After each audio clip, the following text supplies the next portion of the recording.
नमस्कार बच्चों।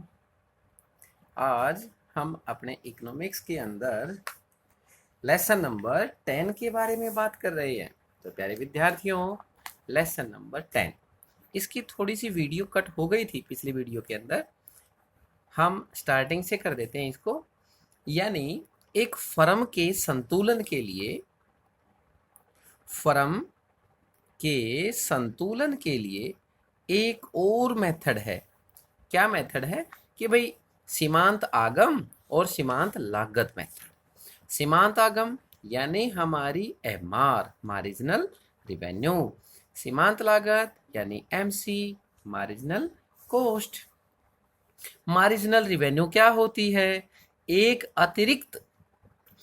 अतिरिक्त वस्तु की बिक्री करने से जो टोटल आगम के अंदर, जो टोटल आगम है हमारी टीआर है, उसके अंदर जो डिफरेंस आता है वो एमआर कहलाता है। और एमसी क्या होता है? एक अतिरिक्त वस्तु का उत्पादन करने के लिए जो टीसी के अंदर डिफरेंस आता है, जो टीसी के अंदर डिफरेंस आता है उसे हम एमसी कहते हैं। यानी इन दोनों की सहायता से भी हम किसी फर्म को संतुलित कर सकते हैं। ठीक है, चलो करते हैं स्टार्ट। फर्स्ट है, यदि सीमांत आगम सीमांत लागत से अधिक है। मतलब क्या है? यानी M R is greater than M C. यानी सीमांत आय, सीमांत जो आगम है हमारी वो ज्यादा है सीमांत लागत से।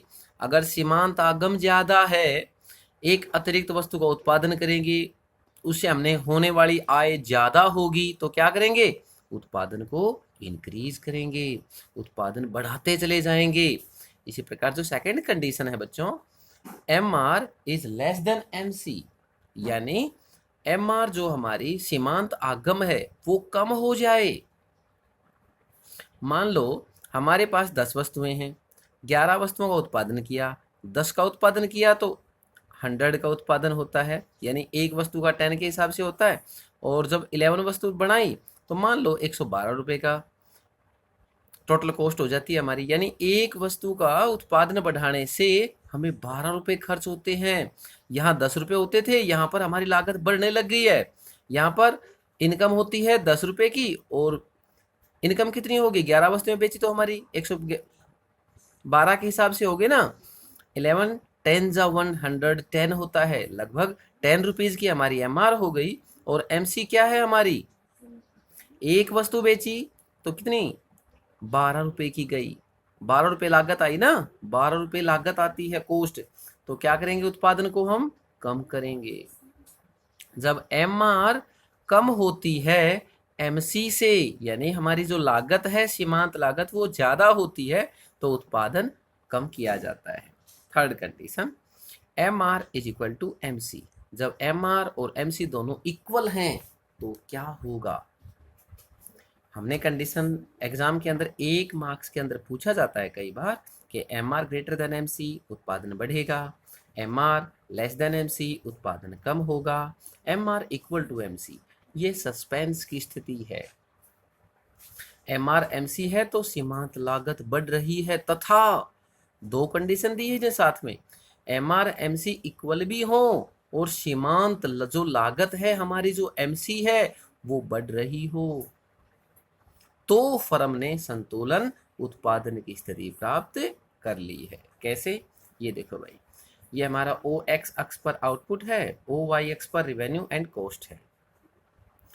ये हमारा एमसी कर्व है और ये पी से बिल्कुल सामने इक्वल रखा है। ये A R is equal to M R है। हमें यहाँ ए आर की कोई आवश्यकता नहीं है, लेकिन M R A R equal होते हैं परफेक्ट कंपटीशन के अंदर, इसलिए इसको साथ में लेना पड़ता है। ए आर और पी इक्वल होते हैं, then P is equal to A R is equal to M R, ये इक्वल हो गए हमारे। ठीक है, एम सी वक्र यहाँ से स्टार्ट होता है। जब कोई उत्पादन स्टार्ट करते हैं तो क्या आरंभ में उसकी सीमांत लागत कम होती जाती है। यानी एक वस्तु का उत्पादन करेंगे वो महंगा पड़ेगा, 2 वस्तु का उत्पादन करेंगे लागत तो बढ़ेगी लेकिन सीमांत लागत कम हो जाएगी। ठीक है ना। एक वस्तु यदि 10 रुपए की उत्पादन होता है तो 2 वस्तु बनाएंगे तो क्या 20 का थोड़ा ना होगा, वो 18 का होगा, 17 का होगा, यानी कम हो जाएगा उत्पादन की लागत। 3 वस्तु का उत्पादन करेंगे तो और कम हो जाएगा, 4 वस्तु का उत्पादन करेंगे तो और कम, यानी सीमांत लागत कम होती जाएगी और एक न्यूनतम बिंदु के बाद, एक पॉइंट के बाद यह लागत दोबारा बढ़नी आरंभ हो जाती है। कहने का तात्पर्य क्या है, सीमांत लागत पहले घटती है, फिर एक पॉइंट्स के बाद जो न्यूनतम बिंदु है उसके बाद यह दोबारा बढ़नी शुरू हो जाती है। लेकिन हमारा तात्पर्य यहाँ से है, एम आर और एम सी इक्वल होना चाहिए, यानी हमारी ये तो एम सी है और ये एम आर है, ये पॉइंट भी तो एम आर, ये पॉइंट ए पॉइंट भी तो एम आर और एम सी इक्वल हैं, क्योंकि ये एम सी है, ये एम आर है, दोनों इक्वल है ना इस पॉइंट पर। लेकिन साथ में कंडीशन क्या दे रखी है, सीमांत लागत बढ़ रही है, लेकिन यहाँ सीमांत लागत कम हो रही है, घट रही है सीमांत लागत। तो यहाँ उत्पादन की जो फर्म की स्थिति है वो संतुलन वाली नहीं है, तो यह उत्पादन बढ़ाएगा इस बिंदु, न्यूनतम बिंदु मैक्सिमम पॉइंट के बाद यह दोबारा बढ़नी स्टार्ट हो जाती है। तो ये जो पॉइंट है हमारा, इसका नाम बी रख लो भाई, ये जो पॉइंट है ये हमारा संतुलन की स्थिति है। यदि इससे ज़्यादा हो जाए तो उसको अपना उत्पादन कम करना पड़ेगा, और जहाँ पर एम सी और एम आर दोनों इक्वल हो जाएं वहाँ पर अपना उत्पादन की संतुलन की स्थिति प्राप्त हो जाएगी। ठीक है, एक तो हमारा ये है उत्पादन की स्थिति, और एक ये है, यानी ओ एम हमारा उत्पादन की संतुलन की स्थिति है। ठीक है, उत्पादन के संतुलन की स्थिति है। तो प्यारे विद्यार्थियों, क्या समझ में आया आपको? 2 कंडीशन है, यानी संतुलन की कंडीशन क्या है, 2 शर्तें हैं। नंबर 1 क्या शर्तें हैं, यानी एक तो M C equal to M R होना चाहिए, एम सी और एम आर होना चाहिए। ये कौन सी कंडीशन है, ये है हमारी first order condition. First order condition मतलब पहली शर्त, ये पहली शर्त है, ये दोनों इक्वल होंगे तभी संतुलन की स्थिति होगी। क्या है ये, फर्म संतुलन है, उसकी स्थिति के बारे में बोल रहे हैं, फर्म के संतुलन की स्थिति। ठीक है, एम सी एम आर तो इक्वल होना चाहिए, लेकिन ये अकेला काफी नहीं है। इसकी दूसरी शर्त है क्या, कि भाई एम सी वक्र एम आर वक्र को नीचे से काटे। समझ में आई? नहीं, यानी एम सी कर्व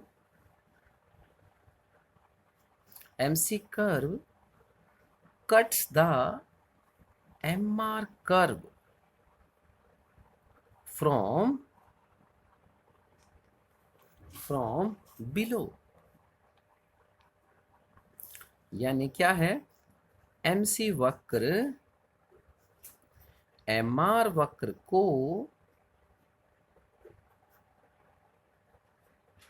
नीचे से काटे। एम सी वक्र, ये एम आर वक्र है, ये एम सी वक्र, ये नीचे से काटे ना, नीचे से काटे वो पॉइंट, और एम आर एम सी भी हो और नीचे से काटे, देन इक्विलिब्रियम की स्थिति होती है। क्या होती है ये, इक्विलिब्रियम की स्थिति होती है। ये है हमारी स्थिति जहां पर हम संतुलन की स्थिति में होंगे। कोई भी फर्म कब संतुलन की स्थिति में होगी, 2 शर्तें हैं। क्या, एक तो M C M R equal होना चाहिए, फर्स्ट कंडीशन है हमारी। ठीक है, और ये कंडीशन कैसी है, ये नेसेसरी है, ये हमारी नेसेसरी। जो सेकंड आती है ना, ये हमारी कौन सी है, यानी सेकंड कंडीशन है, ये हमारी सेकंड कंडीशन है। ये दोनों शर्तें होंगी तो हमारी फर्म इक्विलिब्रियम में होगी। हो गया क्लियर? नेक्स्ट, अब इसके अंदर हमने फर्म के संतुलन की सीमांतागम और सीमांत लागत विधि के बारे में आपको बता दिया। तो प्यारे विद्यार्थियों, यही हमारा लेसन खत्म नहीं होता, इसके आगे थोड़ी सी बातें और रहती हैं।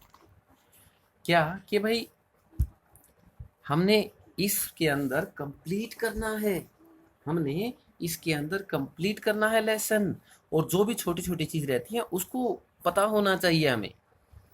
कैसे, देखो भाई, यानी पूर्ण प्रतियोगिता, ये तो चला हुआ है, आपको पता है परफेक्ट कंपटीशन लेसन हमारा, यानी अल्पकालीन संतुलन की स्थिति में लाभ की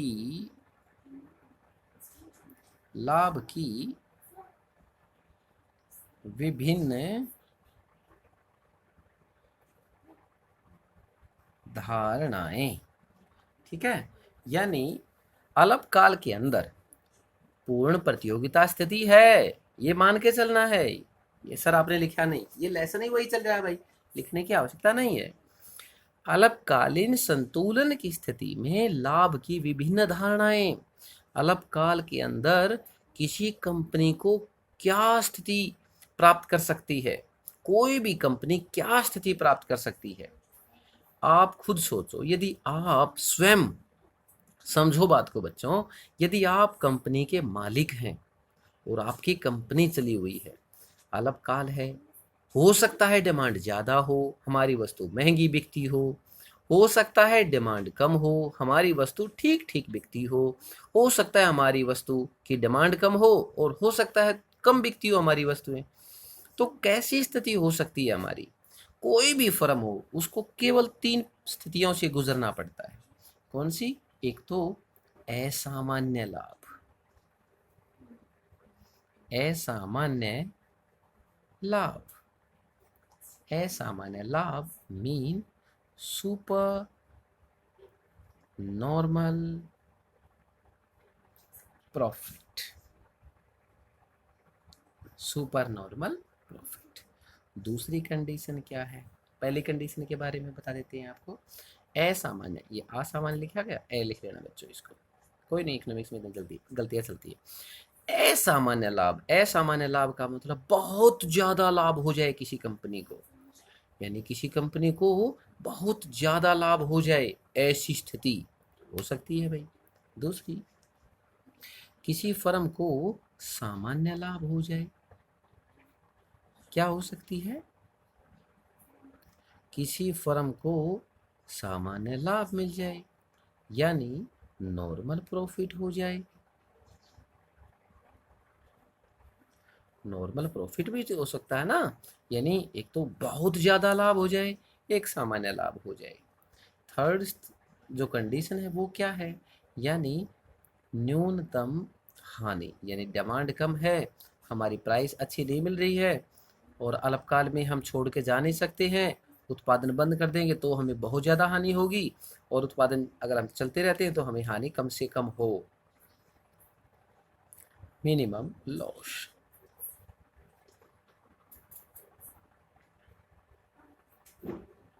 ठीक है, यानी 3 प्रकार की स्थितियां हो सकती हैं। अब तीनों के बारे में अलग अलग हम आपको विस्तार पूर्वक बताएंगे। प्यारे विद्यार्थियों, फिर समझो बात को, यदि कोई अल्पकाल के अंदर पूर्ण प्रतियोगिता में कोई कंपनी है, उसको 3 प्रकार की कंडीशन से गुजरना पड़ सकता है।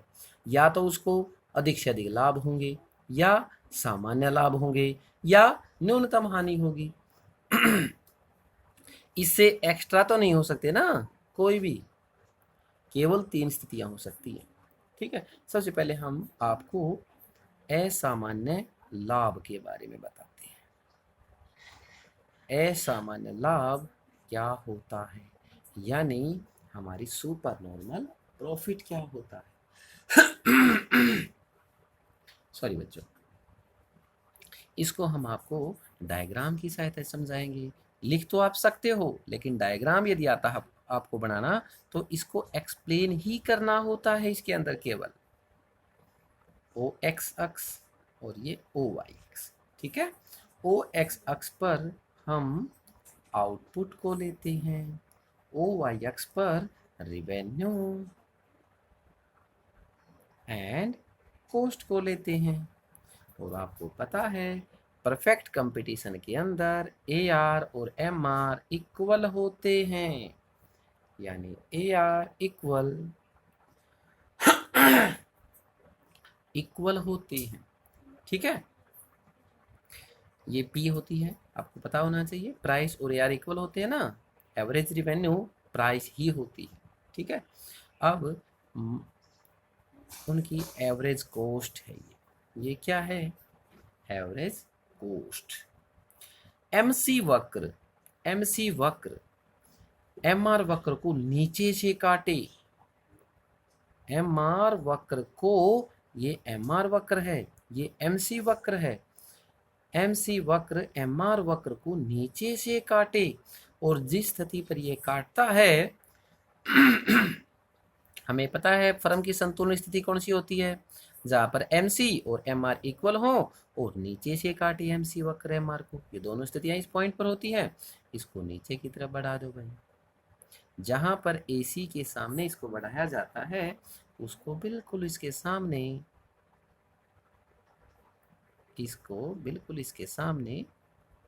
ये, यानी कहने का तात्पर्य क्या है, देखो बच्चों, कहने का तात्पर्य क्या है, मान लो उसका OM है, OM उत्पादन है, OM उत्पादन आपको पता चल गया, यानी M से लेकर A तक, MA क्या है, AC है। M से लेकर A तक क्या है, AC है। M से लेकर E तक क्या है, AR है, यानी AR ME है, और हमारी कोस्ट MA है। AR ज़्यादा है और AC कम है, यानी हमारी एवरेज रिवेन्यू ज़्यादा है और एवरेज कोस्ट कम है, यानी AR ज़्यादा है, AC कम है। अगर एवरेज रिवेन्यू ज़्यादा होती है तो ये जो क्षेत्र है, यानी PEA, और इसका नाम रख देते हैं B, जो ये क्षेत्र है ना हमारा PEAB, ये हमारा सुपर नॉर्मल प्रॉफिट है। क्या है ये, सुपर नॉर्मल प्रॉफिट, क्योंकि यहाँ पर हमारी AC कम है और AR बहुत ज़्यादा है, तो ये हमारा सुपर नॉर्मल प्रॉफिट है। इसी बातों को आप अपने शब्दों में लिख सकते हैं। ठीक है, नेक्स्ट पॉइंट, सेकंड कंडीशन क्या हो सकती है हमारे साथ, यानी सामान्य लाभ। सामान्य लाभ कब होगा, सामान्य लाभ, इसको भी हम डायग्राम की सहायता से बड़े आराम से आपको समझा सकते हैं। अगर आप अच्छे विद्यार्थी हो तो इसको एक बार समझने के बाद अपनी बुक से अच्छी तरह इसको रिवीजन कर ले, आपको पता चल जाएगा, बिल्कुल आसान है। ये हमारी क्या है, यानी AR इक्वल MR, ये हमारा P पॉइंट है। जब हमने सामान्य लाभ निकालना है, सामान्य लाभ निकालेंगे तो ध्यान रखना बच्चों, AC को AR से टच करके ही ऊपर की तरफ लेके जाना है। बना लोगे भाई, और आपको पता है MC तो हमेशा नीचे से MR को काटेगी, और जहां पर MC और MR, ये MC और MR इक्वल हो जाएंगे, वही हमारी संतुलन की स्थिति होती है। यानी इस पॉइंट पर, E पॉइंट पर हमारे MR, MC, AR, AC equal हैं, यहाँ पर उसको सामान्य लाभ प्राप्त होंगे। क्या प्राप्त होंगे, सामान्य लाभ, क्योंकि उसको सुपर नॉर्मल प्रॉफिट कहीं से भी दिखाई नहीं देता है। जहाँ पर AC है वहीं पर AR है, दोनों, यानी AC और AR दोनों इक्वल हैं, तो नॉर्मल प्रॉफिट होगा। और संतुलन की स्थिति के लिए क्या चाहिए हमें, संतुलन के लिए क्या चाहिए, संतुलन की स्थिति भी है, क्या है, यानी एम आर एम सी के इक्वल भी है। और एम सी वक्र एम आर वक्र को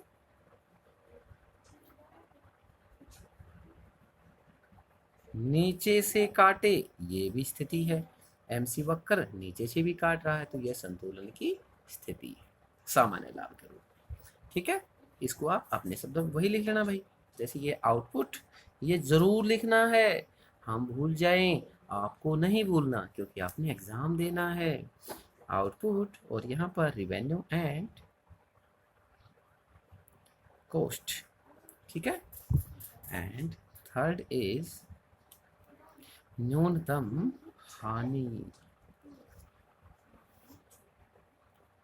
न्यूनतम हानि, ठीक है, न्यूनतम हानि ये क्या होती है, यानी मिनिमम लॉस। मिनिमम लॉस को भी हम अपने डायग्राम की सहायता से आपको समझा सकते हैं। डायग्राम बनाया जाता है एग्जाम के अंदर। प्यारे विद्यार्थियों, एग्जाम जितना आपका क्लियर बनेगा, जितना अच्छा बनेगा, अंक उतने ही ज़्यादा अच्छे आएंगे आपको। ठीक है, यही हमारा भाई कि भाई ये बी पॉइंट है और ये हमारा ए आर एम आर है। एग्जाम में कई बार आ जाता है कि भाई परफेक्ट कंपटीशन के अंदर ए आर एम आर कैसा होता है, आपको बताना है ओ एक्स अक्ष के समानांतर होता है। ए आर एम आर कैसा होता है, ओ एक्स अक्ष के पैरेलल है। परफेक्ट कंपटीशन में ओ एक्स अक्ष के पैरेलल क्या है, यानी ए आर एम आर। ये कई बार एग्जाम में पूछा जाता है, याद रखना इसको। जब इसका डायग्राम बनाते हैं तो क्या करते हैं भाई, यानी हमारा जो एसी वक्र है, ये क्योंकि उसको नुकसान होने लग रहा है, एवरेज कॉस्ट उसकी ज़्यादा है, एवरेज कॉस्ट उसकी ज़्यादा है। ठीक है, एंड एम सी वक्र एम आर वक्र को नीचे से काटे। ये भी तो कंडीशन है ना संतुलन की स्थिति की। कहाँ पर काटा इसने, इसने काटा इस बिंदु पर, इसका नाम ई, और इसको नीचे की तरफ बढ़ा दिया, यही पॉइंट एम। वही हमारा यहाँ भी आउटपुट, और ये क्या है, रिवेन्यू एंड कॉस्ट। ठीक है, और इसी पॉइंट को ऊपर की तरफ बढ़ाना है आपको। ठीक है, यानी ए पॉइंट लिख दिया और इसको इसकी तरफ, सामने की तरफ मिला देना, ए बी पी ई, यानी हमारी ए आर कम है और ए सी ज़्यादा है। ए आर कम है, ए सी कितनी ज़्यादा हो गई, अगर ए सी ज़्यादा हो जाती है तो हमारा क्या होता है, पोस्ट बढ़ जाती है और रिवेन्यू कम हो जाती है।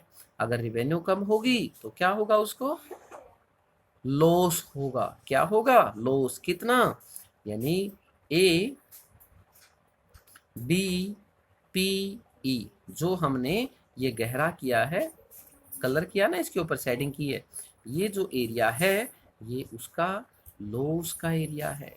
क्या एरिया है ये, लॉस का एरिया। यदि आपको ये डायग्राम अच्छी तरह से बनाने आते हैं तो आपको कोई भी प्रॉब्लम नहीं होती एग्जाम के अंदर। ठीक है, ये हमारा जो 10th लेसन था वो कंप्लीट हो गया है।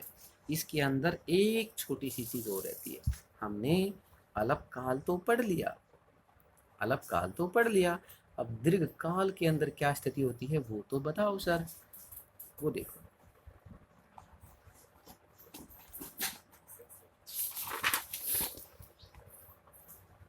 देखो भाई, यानी अल्पकाल तो हमने देख लिया, अब है दीर्घकाल, यानी लॉन्ग पीरियड, दीर्घकालीन संतुलन। दीर्घकालीन संतुलन ये क्या होता है, कोई भी फर्म का दीर्घकालीन संतुलन। लंबा टाइम यदि हमारे पास है तो भी किसी कंपनी को कभी भी अलग अलग स्थितियों से नहीं गुजरना पड़ता। उसको केवल एक कंडीशन ही होती है, यानी उसको केवल केवल सामान्य लाभ प्राप्त होंगे। केवल क्या प्राप्त होंगे? सामान्य लाभ। और सामान्य लाभ का तुमने डायग्राम पीछे देखा है, यानी वही कंडीशन। सामान्य लाभ कैसे प्राप्त होंगे? सुनो बच्चों, ध्यान से सुनना।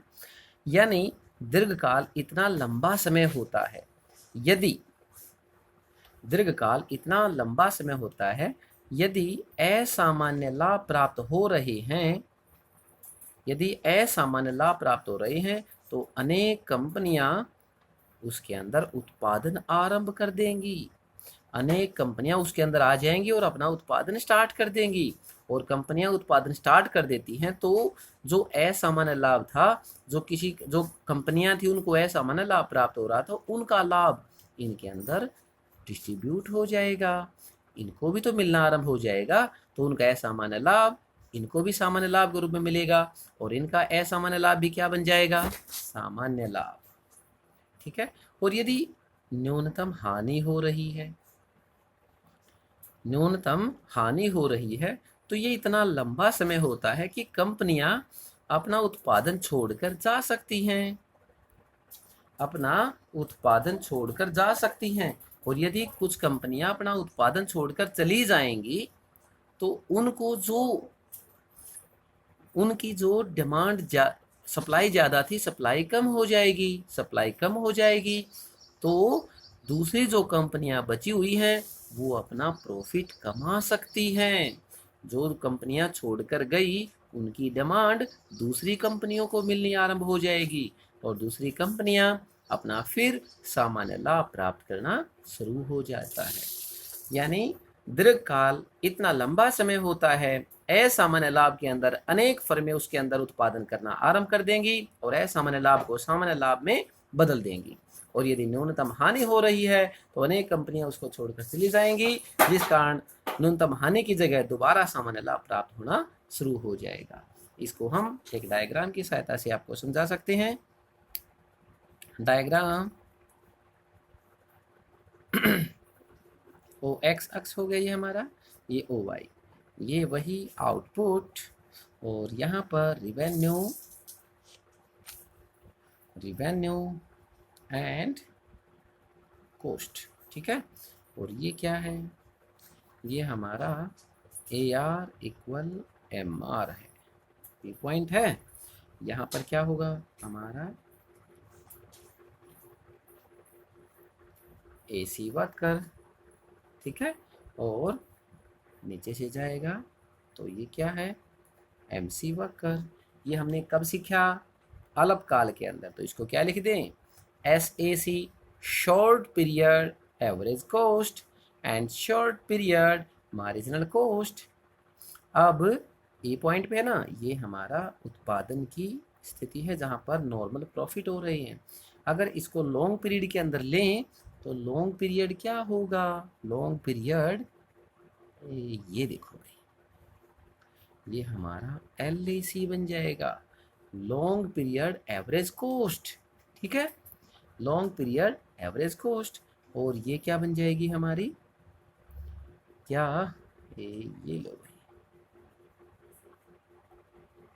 ये LMC, यानी सभी बिंदु इस E पॉइंट पर मिल जाते हैं लॉन्ग पीरियड के अंदर भी। तो हमें क्या प्राप्त होगा? केवल केवल सामान्य लाभ प्राप्त होगा।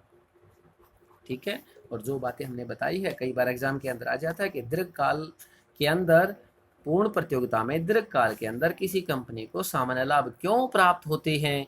तो जो बातें हमने आपको बताई है और डायग्राम बनाकर उसको विस्तार पूर्वक आपको समझा देना है। ठीक है ना, विस्तार पूर्वक आपको उसको समझा देना है। और इस पॉइंट्स के अंदर क्या होता है आपने देखा, यानी SMC short period marginal cost equal to LMC long period marginal cost, equal है ना। LMC और SMC दोनों इक्वल हैं, एक पॉइंट पर मिलती हैं, और इक्वल टू MR, MR के इसी पॉइंट पर मिलती है ना सभी के सभी। इक्वल टू ए आर, और ए आर को क्या बोलते हैं हम कई बार बता चुके हैं, प्राइस और ए आर इक्वल होता है परफेक्ट कंपटीशन के अंदर। इक्वल टू क्या है हमारा एस ए सी है, शॉर्ट पीरियड एवरेज कॉस्ट, और इज इक्वल टू मिनिमम, हमारी जो मिनिमम है वो L A C, long period average cost. Equal है ना सभी के सभी, इक्वल है तो क्या होगा, उत्पादन में केवल केवल नॉर्मल प्रॉफिट कोई भी फर्म प्राप्त करेगी। ठीक है, तो हमारा 10वां जो लेसन है वो यहीं तक था। तो प्यारे विद्यार्थियों, हमारा 10वां लेसन परफेक्ट कंपटीशन कंप्लीट हो गया है। आशा है आपको अच्छी तरह समझ में आएगी, और यदि फिर भी कोई प्रॉब्लम आती है तो प्यारे विद्यार्थियों आप कमेंट्स लिखकर, इसके ऊपर कमेंट्स लिखकर आप हमें बता सकते हैं। तब तक हैव ए नाइस डे।